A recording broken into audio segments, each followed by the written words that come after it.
NIA కస్టడీకి ముంబై దాడుల సూత్రధారి రాణా 18 రోజుల పాటు అప్పగించిన పాటియాలా కోర్టు. ఎన్ఐఏ కార్యాలయం దగ్గర భారీ భద్రత. ఐటీ కంపెనీలకు తక్కువ ధరకే భూములు. మంత్రి లోకేష్ ప్రతిపాదనకు ఎస్ఐపిబి అంగీకారం. 31,000 కోట్ల పెట్టుబడులు, 32,000కు పైగా ఉద్యోగాలు. నేడు సిరిసిల్లలో 3 మంత్రుల పర్యటన.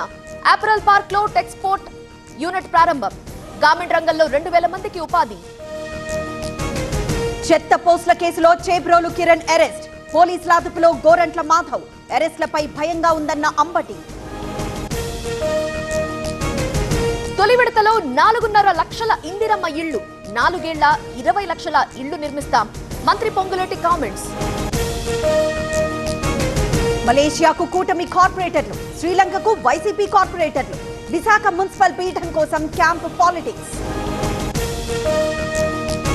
సార్, ఇదిగోండి నా రెసిగ్నేషన్. ఎందుకు? నేనే జాబ్స్ ని క్రియేట్ చేసి బాస్ అవ్వాలనుకుంటున్నాను. ఎలా? బాస్ వాలా be the boss. Vijayawada Siddhartha medical college లో ర్యాగింగ్. ప్రిన్సిపల్ కు ఫస్ట్ ఇయర్ విద్యార్థులు ఫిర్యాదు.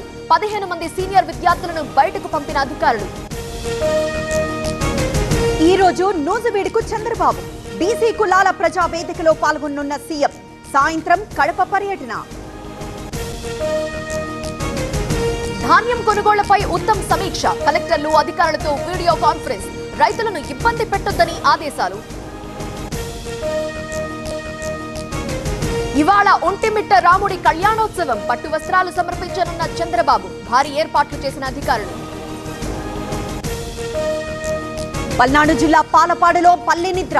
డ్రైనేజీ శుభ్రం చేసిన అరవింద్ బాబు. అర్హులకు ఇళ్ల స్థలాలు ఇస్తామని ఎమ్మెల్యే హామీ. సముద్ర తీర ప్రాంతాల్లో చేపల వేటపై నిషేధం. ఈ నెల 15 నుండి జూన్ 14 వరకు అమలు. నిబంధనలు ఉల్లంఘిస్తే కఠిన చర్యలు తప్పవని హెచ్చరికలు. కృష్ణా జిల్లాలో నకిలీ ఫుడ్ ఇన్స్పెక్టర్. వ్యాపారులను బెదిరించి వసూళ్లు.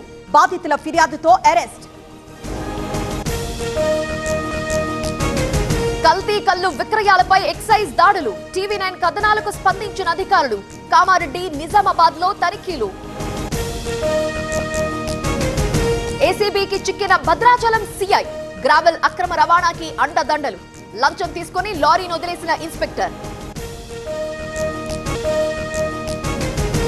బీహార్లో వడగళ్ల వాన. పిడుగులతో 25 మంది మృతి. గాలివానకు కూలిన చెట్లు, విద్యుత్ స్తంభాలు. ఢిల్లీకి వరుసగా 4వ విజయం. బెంగళూరుపై 6 వికెట్ల తేడాతో గెలుపు. ఈజీగా టార్గెట్ ఛేదించిన రాహుల్ టీం.